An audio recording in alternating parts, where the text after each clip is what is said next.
Counter, a simple tutorial about the counter module in Python with clear examples that we explain, and we can show you the code and run it.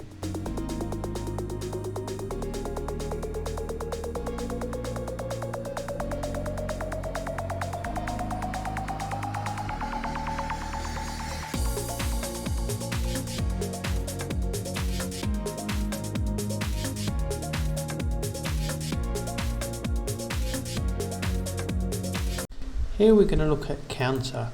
Again, we import from collections. We start off with this list, which has a series of letters that we want to count. So we can say y equals counter of x, and then if we print y, you can see once we run that we have a counter, and it's counted how many A's, B's, C's, D's we have in this list.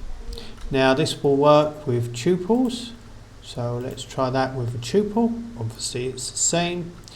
And what happens if it was a string?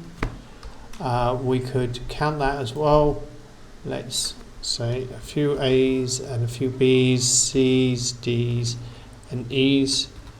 So we have a string, and we can run that, and you see again we've counted the amount of A's, B's, C's, D's and E's.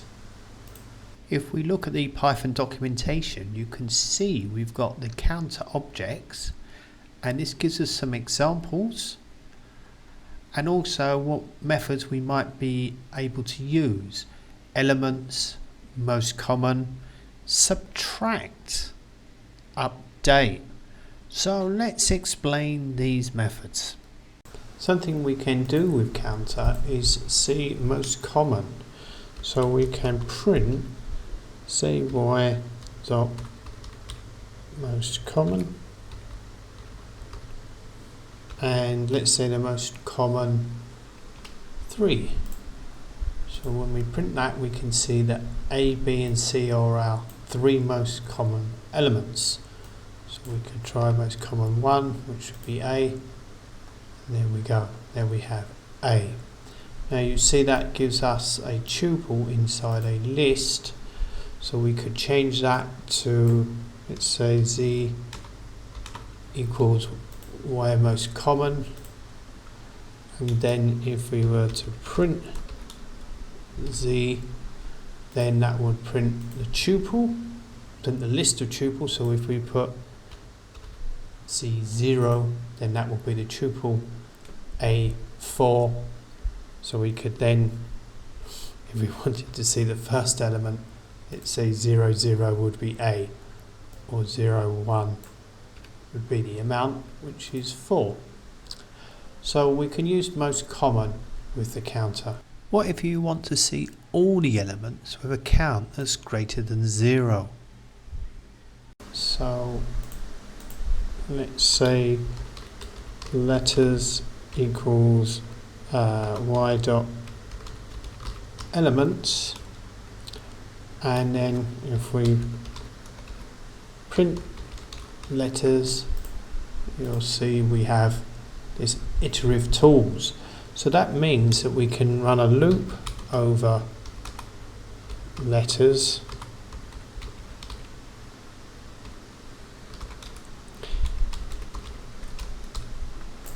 and then let's see what happens here. We've got all the letters. We could also have the elements, so we could have y in square brackets and shows the amounts. And if we didn't want to see all the letters, just A, B, C, D, we could actually change letters to a set, for example, to make them unique. And here we have the C, D, A, E, B, the counts of these letters that exist with Y elements. You could, of course, if you're more happy with dictionaries, just say Z equals a dictionary of Y, and then if you print Z, you'll see that we have the dictionary version of y. You can extend the counter using the update method. So let's delete these and copy what we had before, and let's create another string with a few more letters, slightly different, and we now have y and y2. So we have y. If we want to update y with y2, now you see once we print y, you can see it's essentially added both string counts. So we counted both strings together, if you like, by using the update. Now, I said it's essentially the same as adding two lists together. Well, you could do that as well. So without using the update, if we printed y plus y2, then we can actually add the two counters together. So rather than update one of them, we can add them together. And we not only can do that, we can use other arithmetic operations such as minus. So y2 minus y, you can see we're left with 2 A's, 2 B's and 3 F's. So we have addition and subtraction. Well, we also have something called intersection. So if we run this, you can see the intersection. So although we have, for example, 6 A's in the intersection with the two strings, there's only 4 A's. So that's the intersection, the same we would use in sets. And the remaining arithmetic operation we can use is union. So that adds together from the most in each of the sets. So that's the union of the two sets. Finally, an example that we've found of code on the internet is using the most common with the update. So here we're going to import collections. We're going to create this collection called C. We're going to open a file, and in each file we're going to update the letters into our collection. So we're basically going to count the letters from a file. Now in a for loop, we're going to look at the 3 most common characters that are in that file, and we're going to print that letter and how many times it occurs. So when we run this, you'll see actually the first character is a blank that occurs 95 times. The second one is E 64 times, T 63 times. So let's try, let's say 10. So here, start off blank, then we have E, T, O, N, A, R, M, a period, character, and then a D, and the amount of times they occurred in that file. So here we've used collections, the counter, we've used update, and we've also used most common to find how many times a character occurs in that file. Let's have a look at the exercises. Exercise 1, I want you to count the letters in your full name. Exercise 2, what are the 3 most common letters in your full name?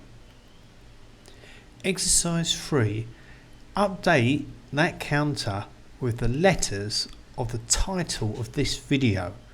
So update your answer from exercise 2 with the title of this video. Now exercise 4, use that answer and subtract a count of the following string, A, B, C, D, E. Finally, exercise 5, we want you to loop for the answer from exercise 4 using elements. Okay, how did you get on? Here's the solutions. Exercise 1, want to count the letters in your full name. So we import counter. We're going to create the string name, so you can put your full name as long as you like inside that string. Then we're going to use a counter from that string. We've called ours x. So x equals counter and then your name. We run that and we can see we've got our counter of letters and the amount of times those letters occurs in the string. Exercise 2, we're going to look at the most common, the top 3. So if we print the top 3, we can see the letters S occurs 5 times, space 4 times and R 3 times. Now exercise 3, we want to update the counter with the title. So we can create the title in a string, quite long. When we create another counter, just equal counter with title.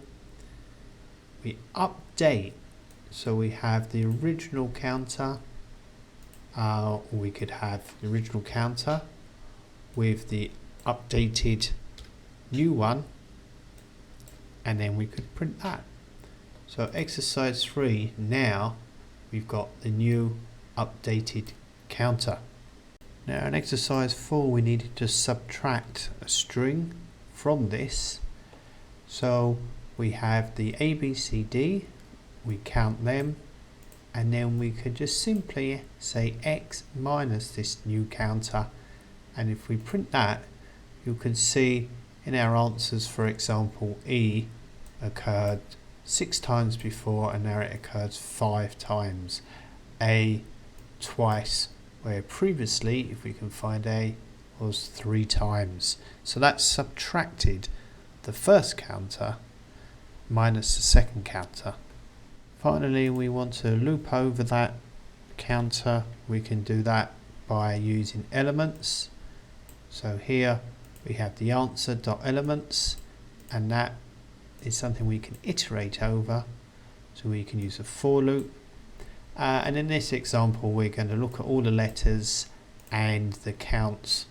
We've used a set, so it will we just look at each letter once rather than all the times they occur. So if we run that, you can see we have all the letters, all the characters even, and how many times they occur.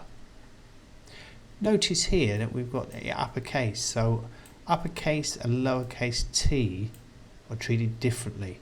So we might want to make the letters and the strings lowercase if we want a proper count. That's something we might need to think about. Well, that's great if you managed to do those exercises. Well done.